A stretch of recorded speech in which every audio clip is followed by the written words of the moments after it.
And we are rocking and rolling. Happy Monday, everyone. Hopefully, everyone is having a great Monday.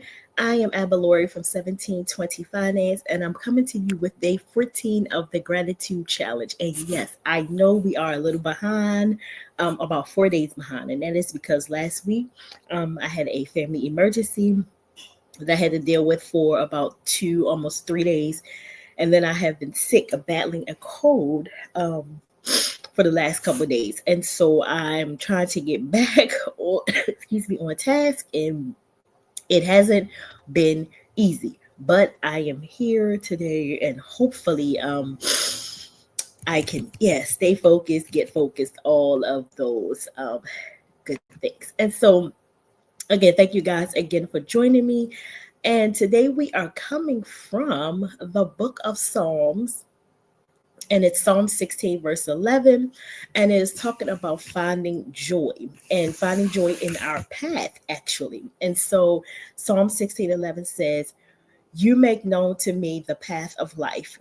You will fill me with joy in your presence." And so today I just wanted to talk to you guys really quick about the path that is set before us when it comes to our financial debt free journey. So, wherever you are in your debt free journey, whether it's paying off debt, savings, retiring, investing, or you are just starting to educate yourself on the topics of finances, especially in today's climate with everything that's going on, I'm encouraging you, to kind of set the path that you would like to be on. Definitely pray, pray first. I should say that first and foremost, pray about the path that you would like to be on. Ask God to guide you in your path. Ask him to illuminate, light your path, and ask him to bless your path and make sure that that is the path that he has also designed for you.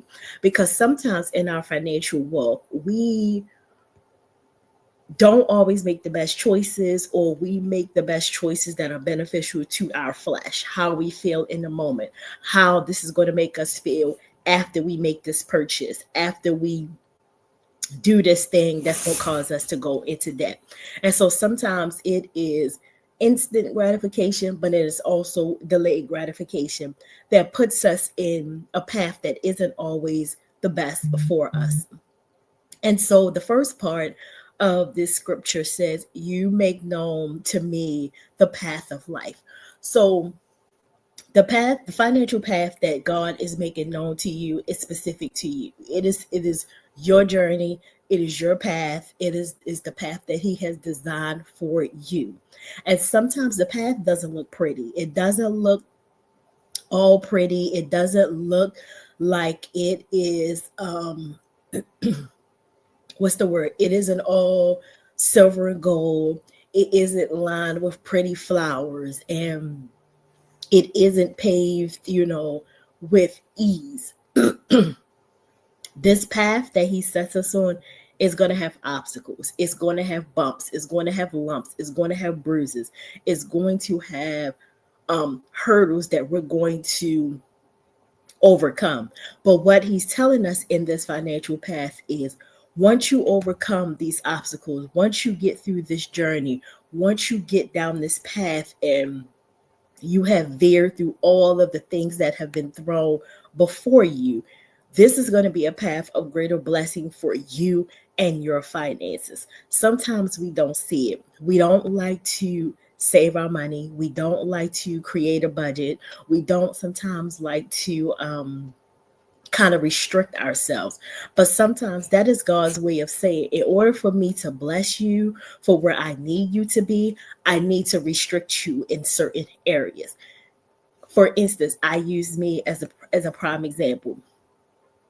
God says, in order for you to live the life and the freedom that I have designed you to live, in order for you to get out the mundane trap of being a nurse because you're tired of being in the nursing field, these are the things that I absolutely need for you to do.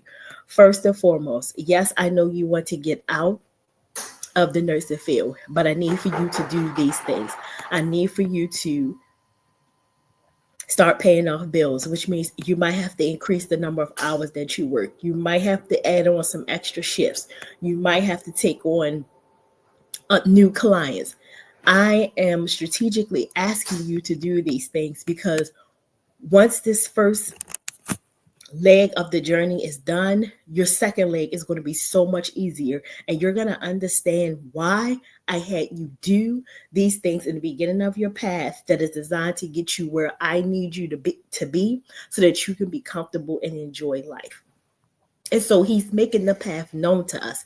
Sometimes we just don't like to listen. We just don't like to listen because we don't want to hear, or we don't want to restrict ourselves, or we don't want to deprive ourselves of the very thing that we know he's taken away from us.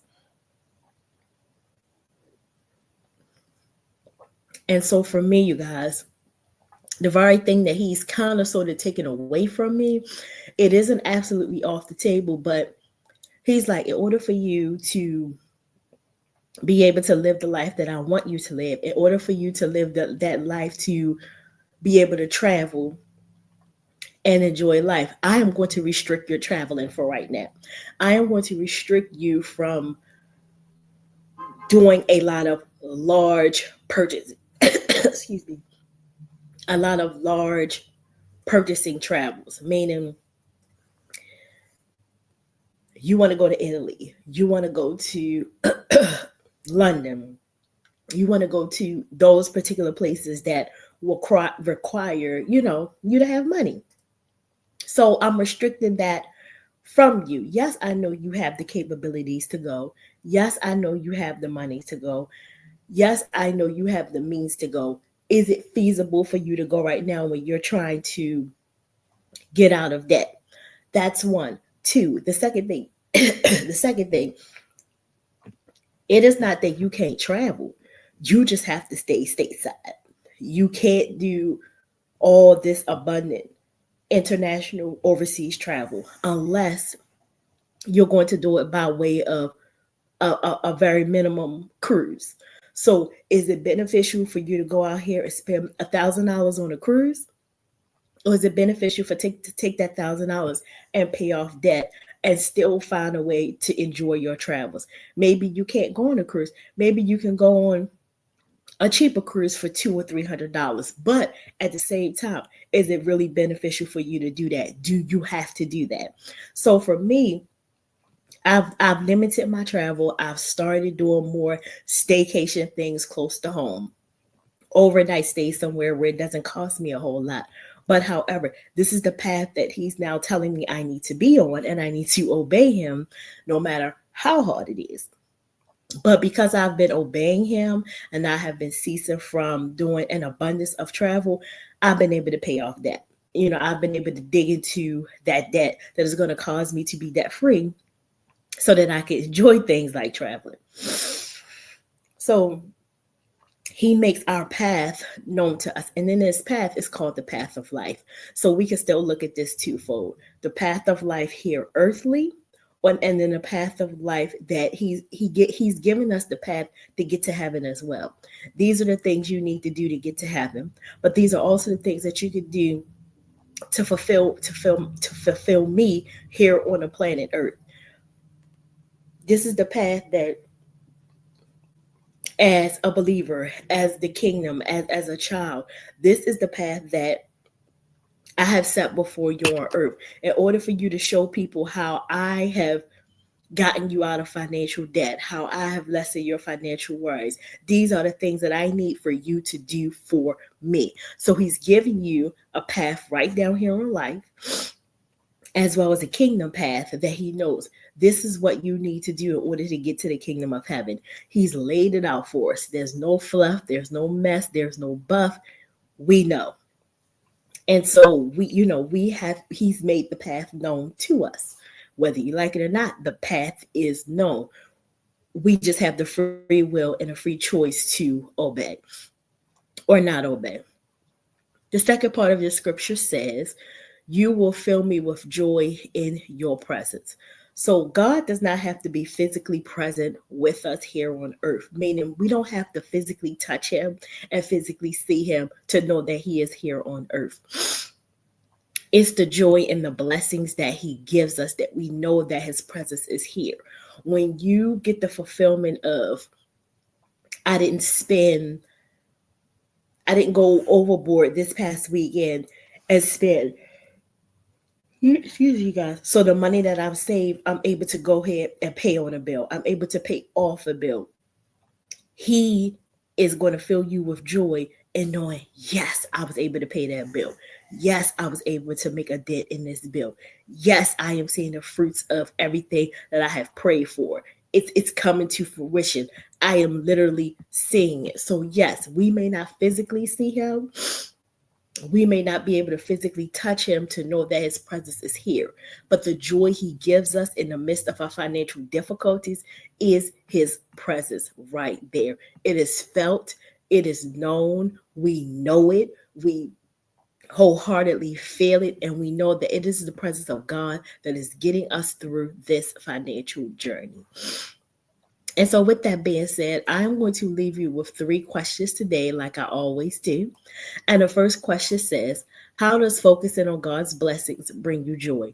How does focusing on God's financial blessings bring you joy? For me, it's knowing that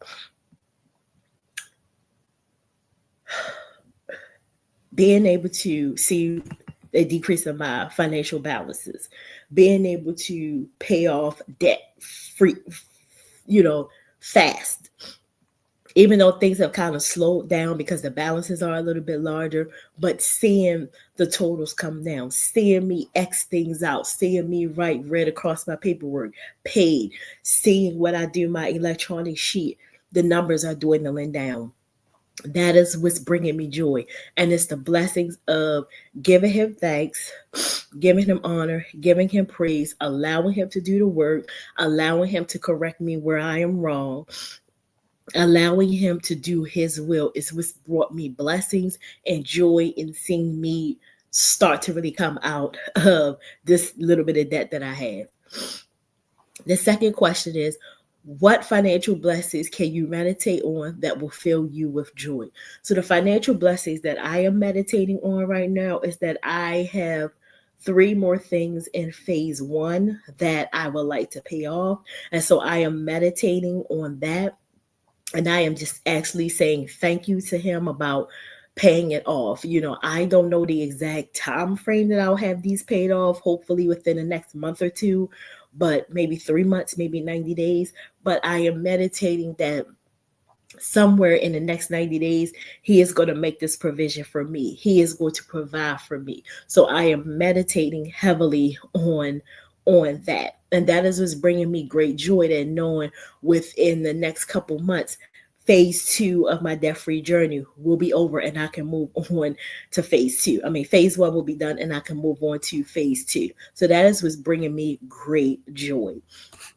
And so our action step for tonight, our homework for tonight is make a financial joy list by writing down at least 5 things that bring you joy because of God's blessing. So write down 5 financial things that bring you joy because of God's financial blessings. The 5 financial things that have brought me joy because of God's blessing is, again, seeing my financial amounts decrease, seeing the totals actually decrease when I do my calculations. I keep a stack of everything that I have paid off. It's just a gentle reminder to me that you've come a long way, you've done it, you've did it, keep going. So just be able to see not only in the electronic form, but on paper form that I am doing it. The financial blessings of having a good job that I can kind of structure paying off my debt around working. That's a blessing in that. Being able to choose the day and times that I want to work to be able to coincide with things that I need to pay.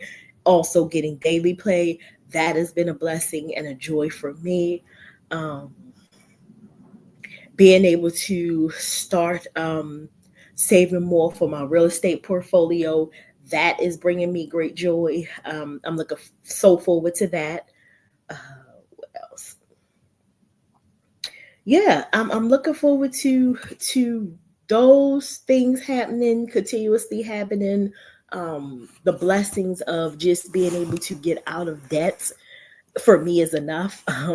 Just allowing him to do his will, work his magic, say thank you. Uh, yeah, it's definitely a journey. So that is it, you guys. That being said, I am hopping off. Thank you for joining me for day 14. I will be back tonight for day 15. We have a lot of catching up to do. But in the meantime, please feel free to share this out. If you've missed any of the challenges, please feel free to go ahead and see them on YouTube as well as here on Instagram. And if you need the free challenge guide, please DM me and I will send that challenge guide right out to you. And that is it, you guys. So with that being said, have a blessed Monday and I will see you guys later today. Bye.